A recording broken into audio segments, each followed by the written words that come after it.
Good afternoon, class. So in previous lecture of UPCT we saw manufacturing process of sulfur. Now today we will be discussing manufacturing process of sulfuric acid.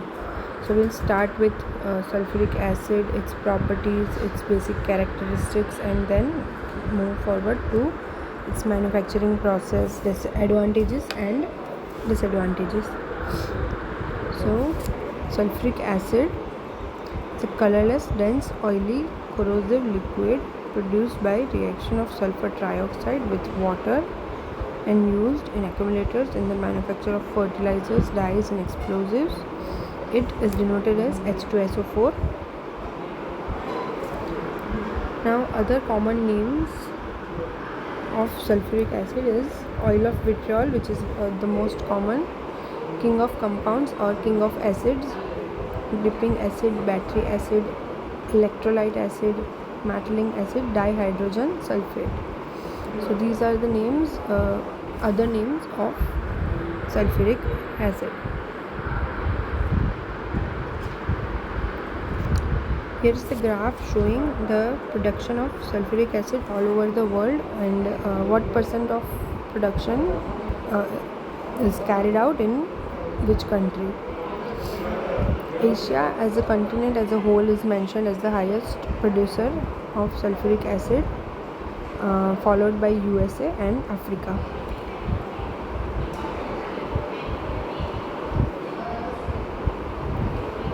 Next, here are some physical properties of sulfuric acid. It is soluble in water. It is a diprotic acid. It is viscous in nature. It's oily, highly corrosive, non-volatile and dense. These are some chemical properties. Its molecular weight, appearance is physical property which we discussed. Colorless, corrosive, odorless and non-volatile, this is non-flammable. Some other informations like its density, its boiling point, melting point, viscosity and its solubility are as mentioned.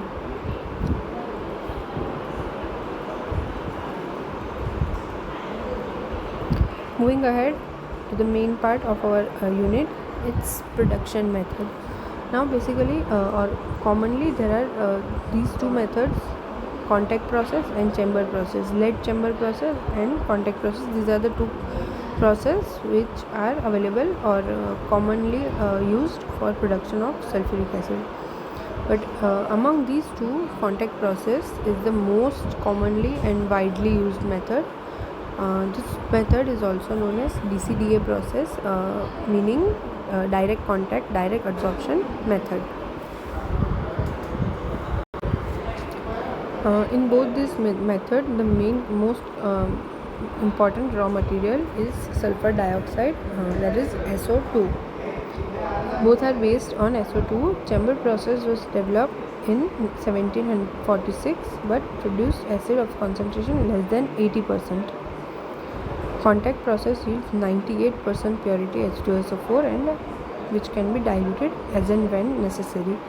So we can see contact process is better in terms of purity as well as it is adaptable also, as we can change its or lower its concentration whenever need.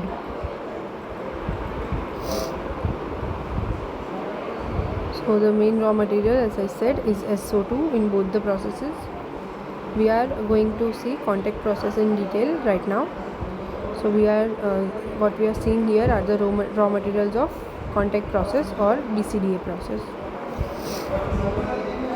SO2 is obtained from the following sources: SO2 from sulfur, pyrites, CuS, waste H2SO4 and other sources. Sulfur source, pyrites, smelter are all the sources of SO2.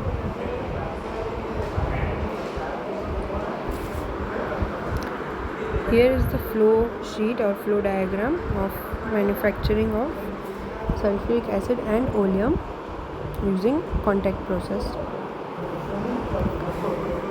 So this process starts with air and air or gas containing SO2. This air contains about 7 to 10% of SO2, and from here air and SO2 are introduced in the system. Gas containing 7 to 10% SO2 and 11 to 14% O2, that is oxygen. These two gases are introduced into the system, into the burner, and these are preheated before sending them to the converter stage or converter tower. These are preheated by converter gas and sent to reactor first stage reactors. After preheating air and molten sulfur from the storage and passing it through gas filter over here, and the mixture of these two is sent to reactor which is made of steel. The construction of this tower this reactor is by steel, and this reactor performs or carries out operation in two stage catalytic reactor or converter. It is a high temperature the first stage is a high temperature stage operating at 500 to 600 degrees Celsius temperature. This contains about 30 yes, we forgot to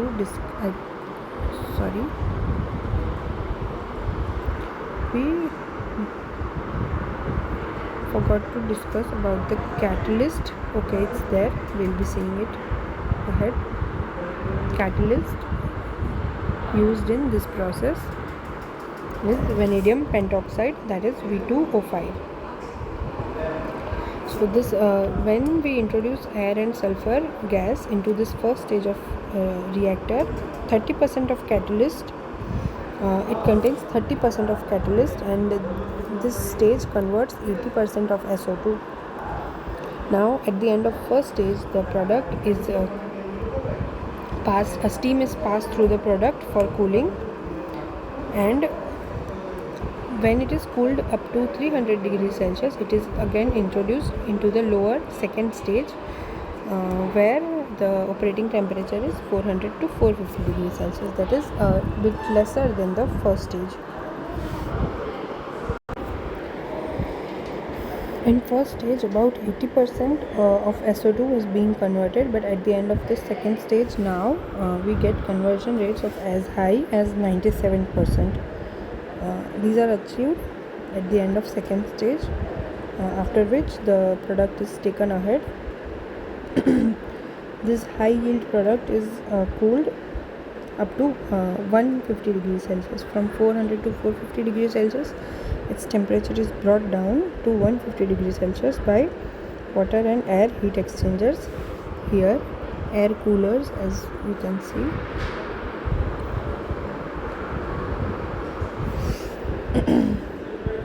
And these high yield gases are fed to oleum adsorption tower. These gases are absorbed in oleum fed at the rate should be the rate at which it is introduced should not allow the concentration to increase by maximum increase should be 1%. It should not extend 1% increment while we are feeding it into the oleum adsorption tower. Final scrubbing is done with lower strength acid, that is here the lower strength acid is 97%.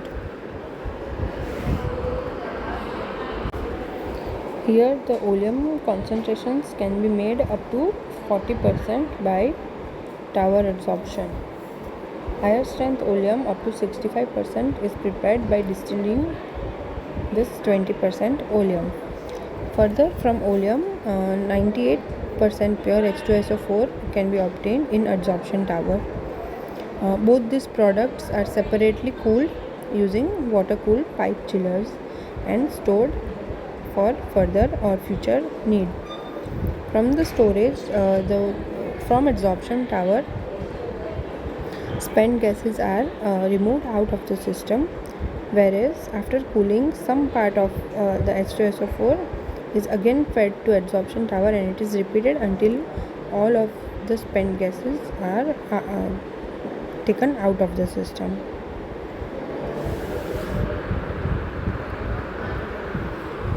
So this process is known as direct contact direct adsorption because of the first catalytic converter and then adsorption towers. So the name direct contact direct adsorption process comes.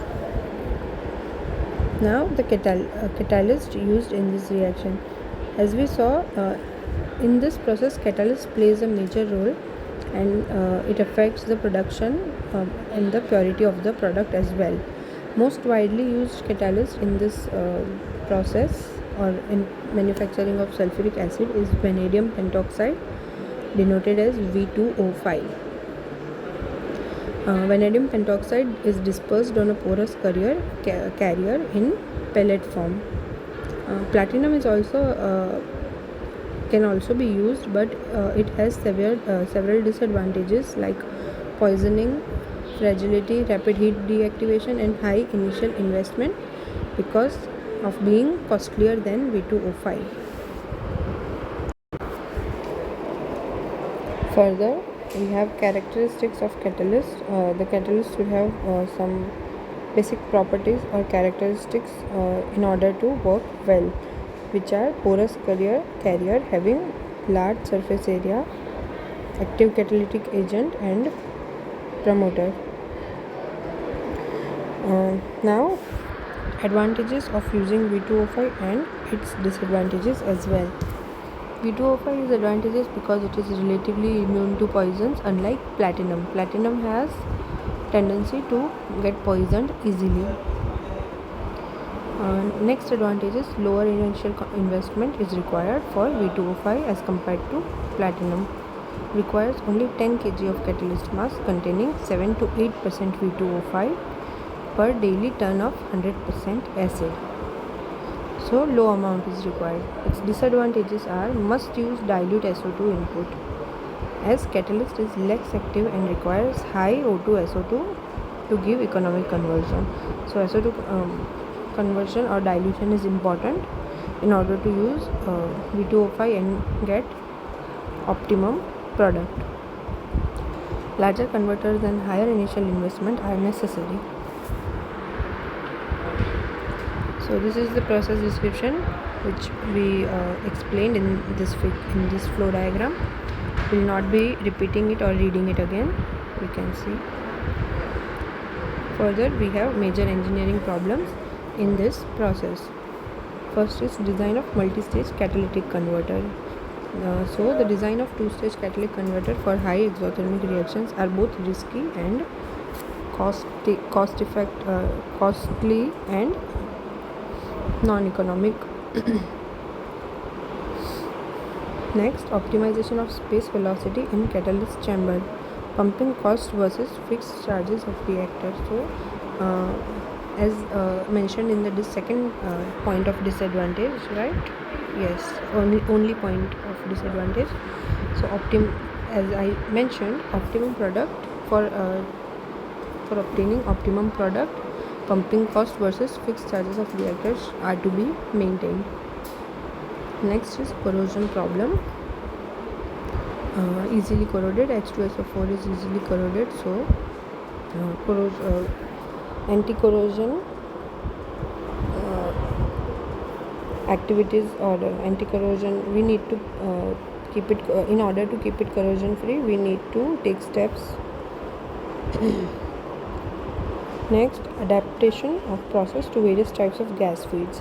Yes, so the quality of or purity of gas may not be same every time, so the process or the plant needs to adapt to any type of gas feeds. As a result of considering problem 1, A and B in catalyst beds result, yield can drop due to longitudinal mixing.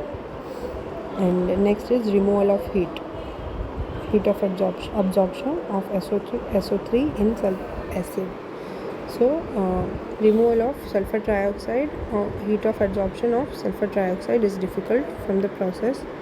Pipe fullers with water dripping over external surface have been replaced by cast iron pipe with internal fins to promote better heat transfer. These steps are already taken, but still it is an important problem which needs to be rectified. Pressure drop must be low, so 8 cm stacked packing is often used. So again, higher the packing, higher will be the cost. Lastly, we have advantages and disadvantages of DCDA process. The advantages is this single run can result in large amount of sulfuric acid production. High concentration of sulfuric acid is obtained as compared to all other processes. 98% H2SO4 is obtained, and this is the most widely used method. The biggest problem or disadvantage here is the catalyst can be poisoned if sulfur dioxide is not fairly pure, and it also could be faster. So this is all about sulfuric acid, its manufacturing process and its advantages as well as disadvantages. This is one of the most important flow sheets from point of view of your semester exams as well.